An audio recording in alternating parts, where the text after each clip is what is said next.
झिंझिण्यांपासून त्वरित आराम मिळवा सेन्सोडाइन रॅपिड रिलीफ बरोबर. दिल्लीमध्ये आज महायुतीचे अमित शहा यांच्यासोबत बैठक. फडणवीस, अजित पवार देखील दिल्लीला जाणार. मुख्यमंत्रीपदावर आज तोडगा निघण्याची शक्यता. एकनाथ शिंदेंनी मुख्यमंत्रीपदाचा दावा सोडला. मोदी शहा घेतील तो निर्णय मान्य असेल. माझ्यामुळे अडचण असं मनात आणूही नका. मोदी शहांना फोन करून सांगितलं. शिंदेंचं वक्तव्य. वैयक्तिक महत्वाकांक्षेपेक्षा युती धर्माचं पालन केलं. माझ्या बाबांनी युती धर्माचं पालन करत एक प्रगल्भ उदाहरण दिलं. एकनाथ शिंदेंनी भूमिका जाहीर केल्यानंतर श्रीकांत शिंदेंची फेसबुक पोस्ट. दिल्लीमध्ये शहा आणि विनोद तावडे यांच्यामध्ये मुख्यमंत्रीपदासंदर्भात चर्चा. मराठा चेहरा नसल्यास काय परिणाम होईल? दोघांमध्ये चर्चा झाल्याची सूत्रांची माहिती. एकनाथ शिंदेंनी मुख्यमंत्रीपदाचा दावा सोडला. भाजपच्या मुख्यमंत्र्याला आमचं पूर्ण समर्थन असेल. सरकार बनवताना माझा कुठलाही अडसर मनात ठेवू नका. मोदी शहांना शिंदे यांचा फोन.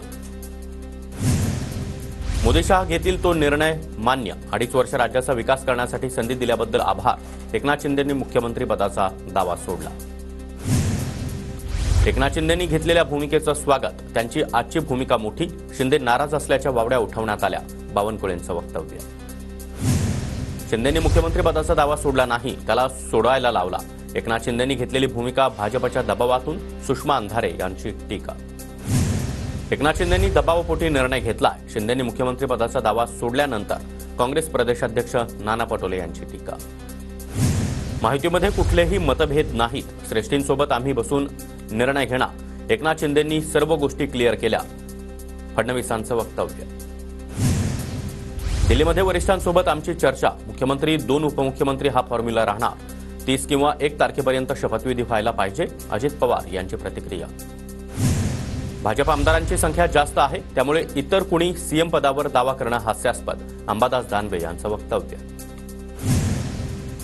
एकनाथ शिंदे यांचं अभिनंदन करतो. शिंदेंनी महायुतीमध्ये समन्वय घडवला. भाजप खासदार अनिल बोंडे यांची शिंदेंच्या भूमिकेवर प्रतिक्रिया. राज्यातील जनतेच्या मनातील मुख्यमंत्री शिंदे. सर्वांना वाटतं एकनाथ शिंदेच मुख्यमंत्री व्हावे. दिलीप लांडे यांचं वक्तव्य.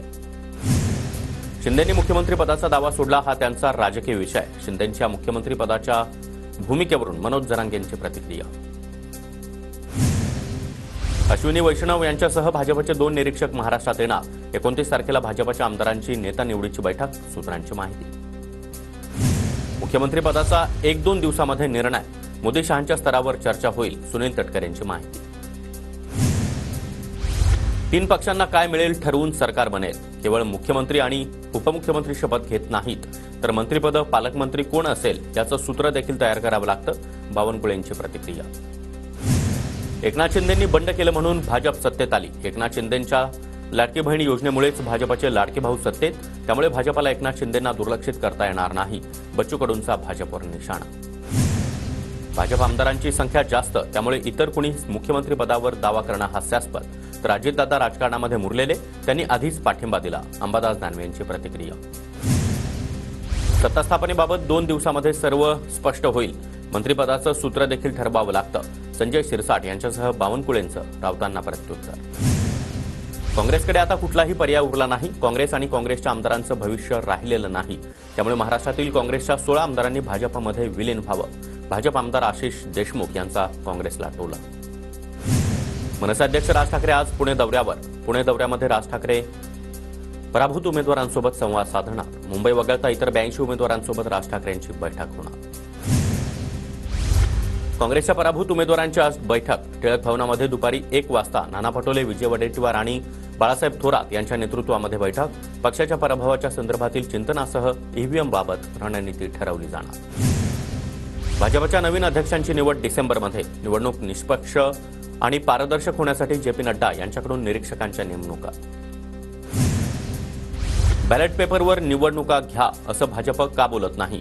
आकडेवारी आल्यावर बैठक घेऊन ईव्हीएम संदर्भात भूमिका घेऊ. बच्चू कडूंची प्रतिक्रिया. आम्हाला मतपत्रिकेवर निवडणुका हव्यात. महाराष्ट्रामध्ये जनआंदोलन करणार. नाना पटोलेंची घोषणा. अनेक ठिकाणी मतांमध्ये तफावत. कुठेतरी पाणी मुरताय. ईव्हीएम विरोधात राजकीय पेक्षा जनआंदोलनाची गरज. अंबादास दानवेंची प्रतिक्रिया. ईव्हीएममुळे उमेदवारापासून मतदारांपर्यंत फसवणुकीची भावना. ईव्हीएममुळे निवडणुका लढण्याची कुणीही हिंमत करणार नाही. रोहित पवार यांच्याकडून ट्विट करत भावना व्यक्त. इस्रायली टेक्नॉलॉजी वापरून ईव्हीएम हॅक केल्याचा प्रयत्न. प्रत्येक 3 मतांनंतर एक मत विशिष्ट पक्षाला मिळण्याचा प्रोग्राम सेट केल्याचा संशय. पवार गटाचे प्रशांत जगताप यांचा आरोप. महाविकास आघाडीनंतर मनसेनं देखील ईव्हीएमवर खापर फोडलं. विधानसभेच्या निकालामध्ये ईव्हीएमचा रोल. अविनाश जाधव यांचं वक्तव्य. ईव्हीएमबाबत राज ठाकरे लवकरच भूमिका मांडतील. जाधव यांच्याकडून स्पष्ट. महायुतीने मनसे आणि राज ठाकरे यांची फसवणूक केली आहे. अविनाश जाधव यांची जोरदार टीका.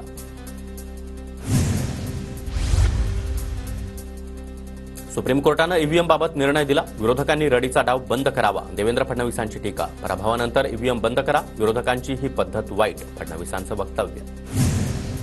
पराभव झाला की ईव्हीएमच्या माथी मारला जातो. यश मिळालं की विरोधकांसाठी ईव्हीएम चांगलं असतं. अजित पवारांचं विरोधकांना उत्तर. मतदान आणि मतमोजणीच्या आकड्यामध्ये तफावतीच्या तक्रारी नाहीत. निवडणूक प्रक्रिया अत्यंत पारदर्शक पद्धतीनं राबवली. राज्याचे अतिरिक्त मुख्य निवडणूक अधिकारी यांची माहिती. जोगेश्वरी पूर्वेतील शिंदे गटाच्या उमेदवार मनीषा वायकर फेरमतमोजणीसाठी कोर्टात जाणार. निकाल घोषित करण्याआधी 1 तास पोलिसांनी गेटवरच अडवून ठेवल्याचा आरोप. प्रफुल्ल पटेल आणि सुनील तटकरे यांच्याकडून अमित शहांची भेट. महाराष्ट्रातील विजयाबद्दल शहांकडून दोन्ही नेत्यांचं अभिनंदन. ठाकरे गटानं स्वतंत्र लढलं पाहिजे. ठाकरे गटाच्या बैठकीमध्ये कार्यकर्त्यांच्या स्वबळावर लढण्याच्या भावना. महाविकास आघाडीमध्ये लढून फारसा फायदा झाला नसल्याचं उमेदवारांचं मत. अंबादास दानवे यांची माहिती. माझी निवडणूक पवार, ठाकरे आणि राऊतांनी हाताळली. कोणत्याही परिस्थितीमध्ये मी मुंबईत येऊ नये असा पण करण्यात आला. शहाजी बापू पाटलांचं वक्तव्य. देवेंद्र फडणवीस मुख्यमंत्री व्हावेत आणि अनुप अग्रवाल यांचा मंत्रिमंडळामध्ये समावेश व्हावा यासाठी धुळ्यामध्ये प्रार्थना. सिंधी समाजाच्या वतीनं भगवान झुलेलाल मंदिरामध्ये पूजा. फडणवीस मुख्यमंत्री व्हावे यासाठी जळगावातील कालिका माता मंदिरामध्ये जीएम फाउंडेशनकडून महाआरती. देवीला महाआरती करत साकडंही घातलं. मिटकरींची नरेश अरोरांविषयीची भूमिका पक्षाची नाही. मिटकरींनी नरेश अरोरा यांच्याविषयी मीडियामध्ये भूमिका मांडू नये. पार्थ पवारांचं मत. पक्षाच्या यशाचं श्रेय नरेश अरोरांनी घेतल्याचं मिटकरींचं म्हणणं. सुनील तटकरे यांच्यामुळे कर्जत खालापूरमध्ये माझं मताधिक्य घटलं. शिंदे गटाचे आमदार महेंद्र थोरवे यांची पुन्हा एकदा सुनील तटकरे यांच्यावर टीका. रायगडमध्ये राष्ट्रवादी शिवसेना नेत्यांमध्ये वाकयुद्ध. प्रताप पाटील चिखलीकर यांना मंत्रिपद द्या. राष्ट्रवादीच्या कार्यकर्त्यांचं नांदेडमध्ये उपोषण. चिखलीकरांना वजनदार कॅबिनेट मंत्रिपदाची शिंदे, फडणवीस आणि अजित पवार यांच्याकडे मागणी.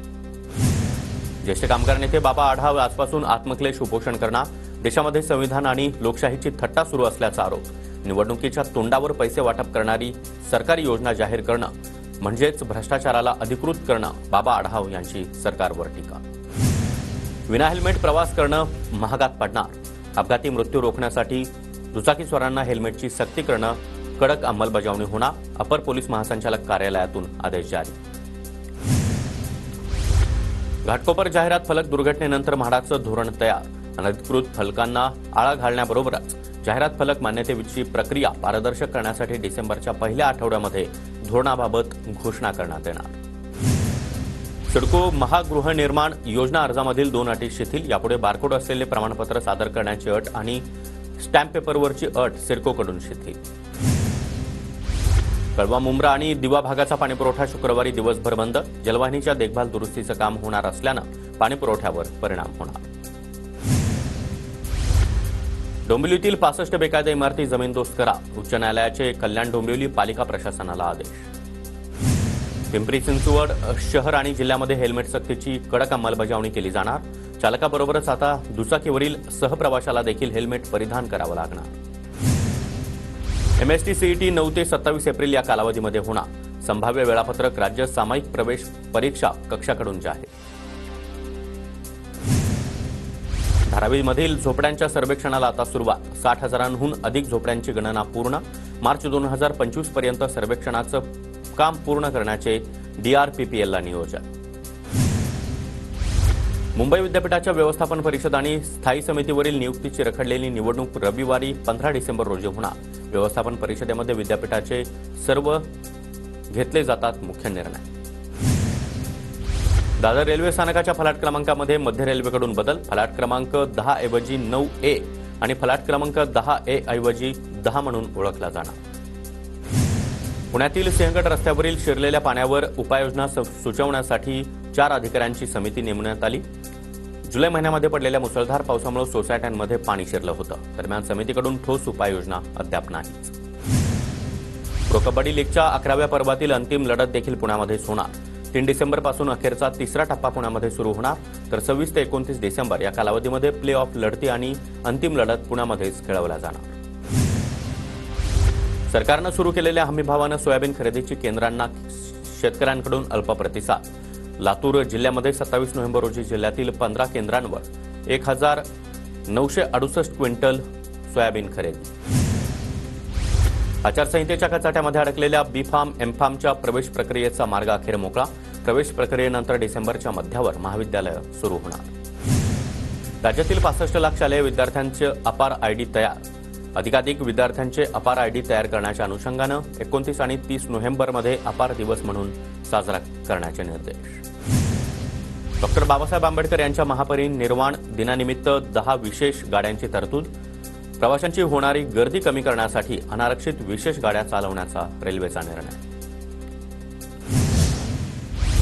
देशातील साखर उद्योगाला 25,000 कोटी मिळणार. सहकार मंत्री अमित शहा यांचं सुतोवाच. महाराष्ट्रातील साखर कारखान्यांचा देखील फायदा होणार. राज्यामध्ये साथीच्या आजारांचा धोका वाढला. वर्षभरामध्ये डेंग्यूमुळे 26 जणांचा तर मलेरियामुळे 20 जणांचा मृत्यू झाल्याची माहिती. आळंदीमध्ये संत ज्ञानेश्वर महाराजांचा 728वा संजीवन समाधी सोहळा. इंद्रायणी घाटावर वारकऱ्यांची मोठी गर्दी. आळंदीमध्ये वारकऱ्यांकडून माऊलींचा गजार. नागपूरमध्ये हिवाळी अधिवेशनाची जोरदार तयारी. दोन्ही सभागृहामध्ये नव्या खुर्च्या आणि प्रत्येक आमदारासाठी स्क्रीनवर ऑनलाईन मतदानाची सोय. राज्यसभेच्या 6 रिक्त जागांसाठी निवडणूक आयोगाकडून पोटनिवडणूक जाहीर. आंध्र प्रदेश, ओडिशा, पश्चिम बंगाल आणि हरियाणातील 6 जागांसाठी 20 डिसेंबरला पोटनिवडणूक. केंद्राकडून मालवाहतुकीला चालना देणाऱ्या राज्यातील 2 रेल्वे प्रकल्पांना मंजुरी. मडगाव, मनमाड, जळगाव आणि भुसावळ, खंडवा या नवीन मार्गांचा समावेश. एअर इंडियाची तरुण महिला पायलट सृष्टी तुलीची आत्महत्या. प्रियकरांना आत्महत्येसाठी प्रवृत्त केल्याचा कुटुंबियांचा आरोप. 27 वर्षीय प्रियकर आदित्य पंडितला 4 दिवसांची पोलीस कोठडी. हेमंत सोरेन आज झारखंडच्या मुख्यमंत्रीपदाची शपथ घेणार. झारखंडमध्ये सलग दुसऱ्यांदा हेमंत सोरेन मुख्यमंत्रीपदाची शपथ घेणार. जसप्रीत बुमराह आंतरराष्ट्रीय क्रिकेट परिषदेच्या कसोटी क्रमवारीतील गोलंदाजांच्या यादीमध्ये पुन्हा एकदा अग्रस्थानी. परत कसोटीमधील दर्जेदार कामगिरीच्या जोरावर कगिसो रबाडा आणि जोश हेझलवूड यांना मागे टाकलं. कुस्तीपटू बजरंग पुनिया 4 वर्षांसाठी निलंबित. डोप चाचणीसाठी नमुना देण्यास नकार दिल्यानं नाडाची कारवाई. तर डोपिंग नियंत्रणाबाबत पक्षपाती वागणुकीचा बजरंग पुनियाचा आरोप. चॅम्पियन्स ट्रॉफी संदर्भात 29 नोव्हेंबरला आयसीसीची महत्वाची बैठक. भारत पाकिस्तानामध्ये न खेळण्याच्या भूमिकेवर ठाम. स्पर्धेच्या आयोजनाबाबत शुक्रवारी महत्वाच्या निर्णयाची शक्यता. इस्रोच्या शुक्र गुरु मोहिमेला केंद्र सरकारची मंजुरी. इस्रोच्या व्हीनस ऑर्बिटिंग सॅटेलाइट मिशन या मोहिमेला मंजुरी. शुक्रयान 2028 मध्ये प्रक्षेपित होणार असल्याची माहिती. अजमेर शरीफ दर्ग्यामध्ये शिवमंदिर असल्याचा याचिकेद्वारे दावा. शिवमंदिर असल्याचा दावा करणारी याचिका कोर्टानं स्वीकारली. हिंदू सेनेचे राष्ट्रीय अध्यक्ष विष्णू गुप्ता यांनी याचिका दाखल केली आहे. धुळे तालुक्यातील निमगुळ इथं बालविवाह मुक्त भारत अभियान. बालविवाहाला प्रतिबंध घालण्यासाठी सामूहिक प्रतिज्ञा घेण्यात आली. धुळे शहरामध्ये पारा घसरला. तिबेटियन स्वेटर विक्रेते धुळे शहरामध्ये दाखल. स्वेटर घेण्यासाठी ग्राहकांची मोठी गर्दी. थंडीचा हंगाम सुरू झाल्यानं भेंडीची आवक बाजारामध्ये घटली. भेंडीला 40 रुपये प्रति किलोचा दर. उत्पादनामध्ये घट होण्याची शक्यता. पुण्याच्या भोर तालुक्यामध्ये 95% भात कापणी पूर्ण. आधुनिक यंत्राच्या सहाय्यानं भात कापणी करण्यावर शेतकऱ्यांचा भर. नाशिक, नगर, पुण्यामध्ये थंडीच्या लाटेची शक्यता. नगरमध्ये राज्यात सर्वात कमी 9.4 तर पुण्यामध्ये 9.9 अंश सेल्सिअस किमान तापमानाची नोंद. उत्तरेकडून येणाऱ्या थंड वाऱ्यामुळे थंडीचा कडाका वाढला. राज्यामध्ये पुढील 3 महिने चांगल्या थंडीचे असणार. चक्रीवादळाचा काळ संपल्यानं आणि थंडीसाठी पोषक वातावरण निर्माण झाल्यानं थंडी वाढण्याचा अंदाज. मिनी काश्मीर म्हणून ओळख असणाऱ्या महाबळेश्वरमध्ये पारा घसरला. मागील 8 दिवसांपासून थंडीमध्ये कडाक्याची वाढ. कोकणात देखील गुलाबी थंडीची हुडहुडी. रत्नागिरीच्या करबुडे खाडीमध्ये दाट धुक्याची चादर. डोळ्याचं पारणं फिरणारी दृश्य ड्रोन कॅमेऱ्यात कैद. वाशिममध्ये बीएसएनएल कर्मचाऱ्यांचं विविध मागण्यांसाठी आंदोलन. स्वेच्छानिवृत्ती योजना बंद करण्याची कर्मचाऱ्यांची मागणी.